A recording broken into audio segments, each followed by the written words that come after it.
இந்த கூட்டணி கணக்கெல்லாம் நமக்கு வராது இல்லைன்னு தனிச்சு விடப்பட்டிருக்கோமா எப்படி? இல்லை, நாங்கள் தனித்து விடப்படலை, மக்களோட சேர்ந்து களத்தில் நிற்கிறோம். அதனால் நாங்கள் தனித்து விடப்படலை. இங்கே நிறைய பேர் பேசினாங்க சமூக எல்லாத்துக்கும் ஒரு டயலாக் இருக்கு. இல்லை நான் பேசுகிறேன். இங்கே எல்லாருமே பேசினாங்க சமூக நீதியை பற்றி.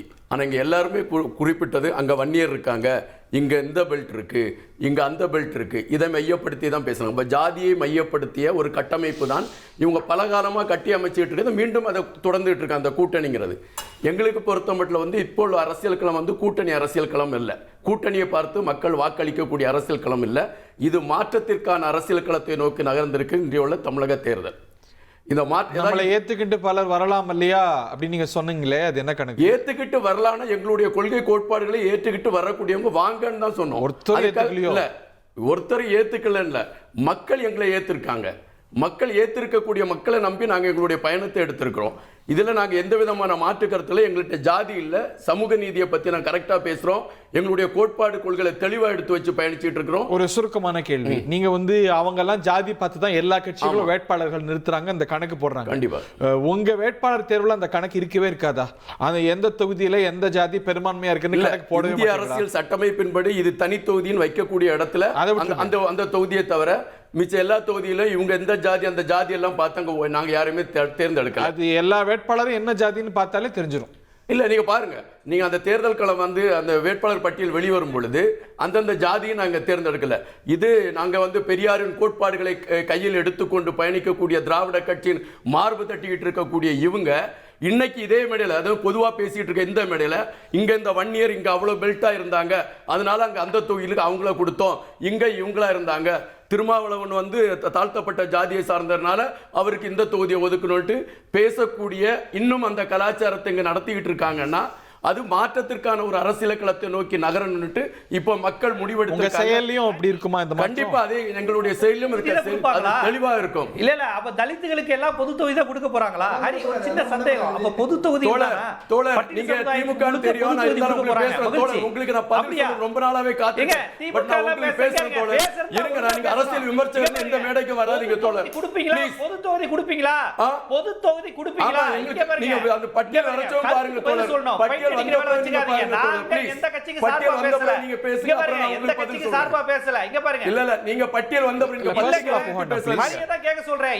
பொது தொகுதியில தலித்து நிப்பாட்டுவீங்களா? அதான் கேக்குறேன். பொது தொகுதியில தலித்து நிப்பாட்டுவீங்களா? கண்டிப்பா தேர்தல் பட்டியல் வரைச்சோ பாருங்க தோழர்.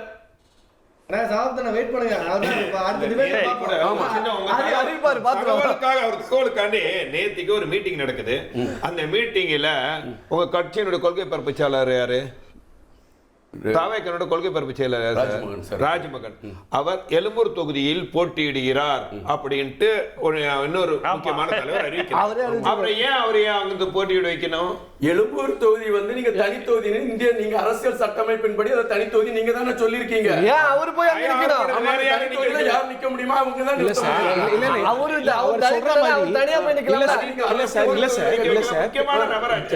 தனி தொகுதியில தனி தொகுதிகள்ல தலித் நிப்பாட்டணும். அவர் சொல்வது போல அந்த கேண்டிடேட் லிஸ்ட் பார்த்த அப்புறம் கேட்டா சரியா இருக்கும். ஒரு முக்கிய நபர் கொள்கை பரப்பு செயலாளரா இருக்கக்கூடியவரை நீங்க தனி தொகுதியில போய் நிக்க வச்சது பொது தொகுதியில் நிக்க வச்சிருக்கலாம் தான் என்னுடைய கேள்வி. இருந்தாலும் லிஸ்ட் அவுட் வரட்டும், முடிவு எடுக்கணும் சார். திரு தனபால் நிறைய தொகுதிகள் இல்லையா, அவருக்கு ஒரு பெரிய கிரெடென்ஷியல் இருக்கு, சபாநாயகரா இருந்தார். அவர் பொது தொகுதியில தான் நிப்பாட்டுவீங்க இல்லையா? இல்ல, வாய்ப்பு நிச்சயமா கொடுப்போம். அதாவது யார் யாருக்கு வெற்றி வாய்ப்பு எங்க இருக்கிறது என்பதை நாங்க நிக்க வைக்கிறோம். நாங்க ஒரு தலித்தை பொது தொகுதியில நிக்க வச்சிருக்கிறோம். முஸ்லிம்கள் அதிகமா இருக்கக்கூடிய பகுதியில மாற்று மத சகோதரி நிக்க வச்சிருக்கோம். மாற்று மதத்தை அதிகமா இருக்கிற நிக்க வச்சிருக்கிறோம். பொது தொகுதியில் நிக்க வச்சிருக்கோம்ல. அதெல்லாம் எங்களுக்கு சமூக நீதி காத்த இயக்கம். இதெல்லாம் முன்னுரிமையோட தான் சார். சமூக நீதி எதுல காத்தீங்க? இப்ப நீங்க பேசுனது எல்லாமே சமூக நீதி கோட்பாடுகளை தான் பேசிட்டு இருக்கீங்க. சமூக நீதியை காத்தல நாங்க 69% இடஒதுக்கீடு கொடுத்து அதை நிர்ணயம் பண்ணி நாங்க இன்றைக்கு சமூக நீதி சமூக நீதி என்னது சார்? இந்த நாட்டுல எல்லாருமே சரிசமமா தாவேக்காக்கு வாய்ச்சவடால தவிர ஒண்ணுமே இல்ல சார். உங்களுக்கு பிராக்டிகலா என்ன கொள்கை இருக்கு சார்? உங்களுடைய கொள்கை என்ன சார்? உங்களுடைய கொள்கை என்ன? இல்ல உங்களுடைய கொள்கை என்ன? சமூக நீதின்ட்டு எங்களுக்கு நாங்க அதே சமூக நீதியை தான் என்ன சமூக நீதி உங்களுக்கு? நாங்க நடத்தச்சமே பாருங்க. என்ன நடத்தும் போது பாக்குறீங்க? இதுவரைக்கும் என்ன சார் உங்களுடைய ரெக்கார்டு என்ன சார் இருக்குது உங்களுக்கு? எங்களுடைய என்ன ரெக்கார்டு உங்களுக்கு இல்ல?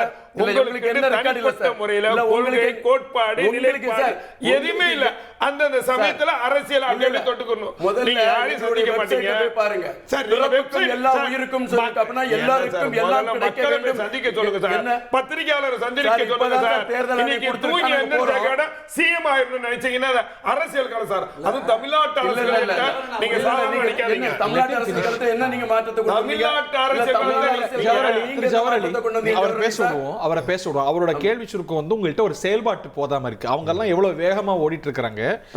திரு எடப்பாடி பழனிசாமி எல்லாம் பல கட்ட பிரச்சாரத்தை முடிச்சிட்டாரு. திரு முதலமைச்சர் தினந்தோறும் செயல்பட்டு இருக்கிறாரு. நீங்க வந்து காண்றதே தோன்றதே அரிதா இருக்கே அப்படிங்கறதான் கேள்வி சார். இதுக்கு முன்னால திராவிட முன்னேற்ற கழகம் ஆட்சியில் இருந்தாங்க. இந்த திராவிட முன்னேற்ற கழகம் எங்களுக்கு அவங்க எஸ்ஓபி அந்த இது அதாவது எங்கெங்க சொல்றதுக்கு எங்க கட்டுப்பாடு கொடுத்தாங்கல்ல, எந்த அரசியல் கட்சிகளுக்கும் கொடுக்காத கட்டுப்பாடுகள் எங்களுக்கு கொடுக்கல சார்.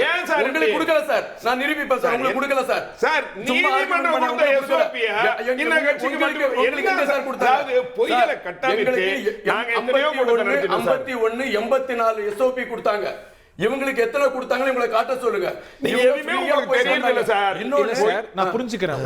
உங்களுடைய களத்தை இலகுவாக்குறதுக்கு அவங்க இல்ல. இந்த தடைகள்லாம் நான் புரிஞ்சுக்கிறேன். பட் நான் நடந்தா மாநாட்டுக்கு தான் வருவேன், இல்ல பேரணிக்கு தான் வருவேன். இப்ப நாங்க நீங்க சொல்லியா மாநாட்டுக்கு போறதுக்கு தலைவர் 28ஆம் தேதி பிரச்சாரத்தை ஆரம்பிச்சிருக்காரு. அந்த 5 தொகுதிக்கு போறாரு. ஒவ்வொரு நாளும் ஒவ்வொரு தொகுதிக்கு போதானே சார். மக்களை சந்திப்பதற்கான கணக்கு தேர்தல் ஆணையம் இருக்கு. ஒரு கியூமுலேட்டிவா இந்த 2 ஆண்டுகள்ல அவங்க செயல்பாட்டுக்கும் உங்க செயல்பாட்டுக்கும் ஒரு பெரிய வித்தியாசம் இருக்கு பக்கலையா? ஆமா சார். கன்சிஸ்டன்சி அவங்க செயல்பாடு வந்து அறிக்கை விட்டுட்டு இங்க நாங்க அதை பாக்குறோம் இதோ பாக்குறோம். தமிழ்நாட்டில் இருக்க ஒரு பெண்களை கூட காப்பாற்ற வக்கு இல்லாம எத்தனை பெண்கள் இங்க பாலியல் வன்கொடுமைக்கு ஆச்சு. இவங்க அறிக்கையோட தானே சார் நிறுத்திக்கிட்டாங்க. இவங்க வச்சிருந்த காவல்துறை அதை சரியா காப்பாத்தி பெண்களை காப்பாத்தி கொடுத்தாங்களா சார்? அதான் வார்த்தை சவடால் இங்க வேண்டாம். இது செயல்முறைக்கான அரசியல். அந்த களத்தை நாங்க வரச்சவே எவ்வளவு கரெக்டா பண்றோம்னு பாருங்க சார். உங்க தலைவர் தலைமையில எத்தனை போராட்டம் நடந்திருக்கு? இல்ல திருப்பி கேளுங்க. இல்ல அறிக்கையெல்லாம் நீங்க களமாடி எவ்வளவு திரு விஜய் அவர்கள் தலைவர் நான் இது கேட்கிறேன். எங்க தலைவர் சார்பில் போராட்டம் எத்தனை நடந்திருக்கு கேட்டீங்களா? அந்த போராட்டம் அவர் நடத்துறதுக்கு அனுமதி கேட்ட பொழுது எத்தனை போராட்டத்தை நீங்க அனுமதி கொடுத்தீங்க? சுபேர் சார், தாவேக்கா வண்டி வேகம் எடுத்ததை பாத்தீங்க இல்லையா? கடுமையா இந்த பெண்கள் விவகாரத்துக்காக டிஜிபி அலுவலகம் சென்றிருக்கிறாரு, பிரச்சார களமாட போறாரு. சோ தாவேக்கா வேகம் எடுக்கும் போது அதோட மொமெண்டம் பிக் ஆகும் தானே? இல்ல, இதுதான் பாஜக ஸ்டைல் அரசியல் விஜய் பண்றாரு. இப்ப பாஜக ஸ்டைலா? முதல்ல பாஜக ஆமா அவர் கால் எடுத்துக்கிட்டு போயிட்டு இதுக்கு பாஜக எனக்கு சம்பந்தம். சுபேர் சார் என்ன சார் நீங்க போங்க சார். இருங்க சார், இருங்க, நான் வெளியில இருந்து பேசுறேன். நான் பேசி முடிச்ச பிறகு உங்களுடைய கருத்துக்களை நீங்கள் பேசலாம். அதாவது இவர் பொன்ராஜ் அவர்கள் பேசியது வந்து அந்த வார்த்தையை அவருடைய பதவிக்கும் இருந்த பதவிக்கும் தவிர்த்திருக்க வேண்டிய ஒரு வார்த்தை. அதுல மாற்று கருத்தே கிடையாது. அந்த வார்த்தையை தவிர்த்திருக்கணும். ஆனா அவர் வந்து ஒட்டுமொத்த பெண்களையும் இப்படி பேசிட்டாரு, தமிழ்நாட்டு பெண்களையே பேசிட்டாரு, ஒட்டுமொத்த தாவேக்கா நிர்வாகிகளே பேசல. அவர் அந்த மாதிரி பொது இடங்களில் கணவன் மனைவியாகவும் இருப்பேன், தங்கச்சியாகவும் இருப்பேன், அக்காவாகவும் இருக்கக்கூடிய பெண்களை அந்த வார்த்தையை பயன்படுத்தியிருக்கார். அந்த வார்த்தையை பயன்படுத்தியது தவறு, தவிர்த்திருக்க வேண்டும், மாற்றுக்கிறது கிடையாது. ஆனா அது எங்க வந்து இப்ப அரசியல் பண்றாரு பாருங்க. ஒட்டுமொத்த தமிழ்நாட்டு பெண்களையே வந்து இவர் வந்து பலவீனப்படுத்திட்டாரு. ஒட்டுமொத்த பெண்கள் குணத்துக்கே ஒரு எதிரான ஒரு கட்சி திமுகவினுடைய தீவிர திமுகவுக்கு ஆதரவாளராக பேசக்கூடியவர் திமுக நிர்வாகி கிடையாது. முதல்ல அதை புரிஞ்சுக்கணும். திமுக நிர்வாகி கிடையாது. திமுக சொல்லி அவர் பேசல. அவர் வார்த்தையை பதிவு பண்ணியிருக்காரு, பேச்சிருக்கிறாரு. அது தவிர்த்திருக்கணும், மாற்று கருத்து கிடையாது. ஆனா பாஜகவை விமர்சித்தால் எப்படி தேசபக்தின்னு சொல்றாங்களோ அதே மாதிரி தாவேக்காவில் இருக்கக்கூடிய சில பெண்கள் செய்யக்கூடிய தவறான விஷயத்தை விமர்சித்தால் ஒட்டுமொத்த பெண்களுக்கும் விமர்சனம் பண்ணிட்டாங்க அப்படிங்கிற ஒரு டெம்ப்ளேட் தூக்கி வர்றாரு பாருங்க. அவர் எல்லா அரசியல் கட்சியும் சேதனை செய்யும். ஒரு மாவட்ட பாஜக திமுக விமர்சிச்சாங்க, தமிழ்நாட்டை விமர்சிச்சாங்கன்னு நம்ம பேசலையா? இல்ல பாஜக இந்த ஸ்டைல் ஆரம்பிச்சதுன்றேன். பாஜக விமர்சனம் பண்ணி வச்சுங்க, தேசபக்தின்றாங்க. தேசபக்தியை சோதிக்கிறீங்களா, தேசபக்தியை பத்தி விமர்சிக்கிறீங்களா அப்படிம்பாங்க. அதே மாதிரி தான் தாவேக்காவில் இருக்கக்கூடிய ஒரு சில பெண்கள் செய்யக்கூடிய அருவருப்பான விஷயம். தங்கச்சியாவும் இருப்பேன் மனைவியா இருப்பேன் யாரும் சொல்வா? அப்படிப்பட்ட பெண்களே ஒரு வார்த்தையை பயன்படுத்த திமுகவினர் வட இந்தியர்கள் அப்படி பேசுறாங்க அப்படின்னு அந்த பெண்கள் செய்யும் அருவருப்பான செயல் அப்படின்னுட்டு தமிழக மெட்ரிக் கழகத்தை சார்ந்த தொண்டர்களை பேசுறதுக்கு உங்களுக்கு ரைட்ஸ் இல்ல பிரதர். கிடையாது. அவர் என்ன சொல்றாரு? திமுக பேசலையே, அவர் தனிப்பட்ட பேசின வார்த்தை வந்து தமிழக வெற்றி கழகத்தை சார்ந்த சில அருவருப்பான அந்த வார்த்தை அவர் யூஸ் பண்ணாரு. அவர் அதை வாங்க சொல்லுங்க சார், பின்வாங்க சொல்லுங்க சார்.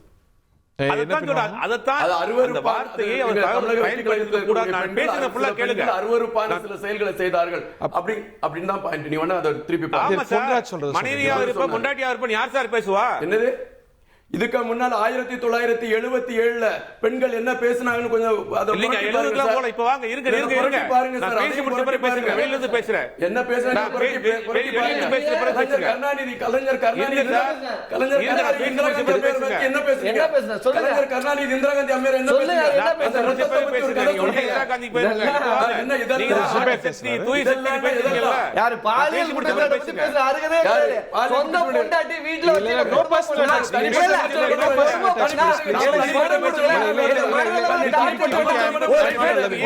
தனிப்பட்ட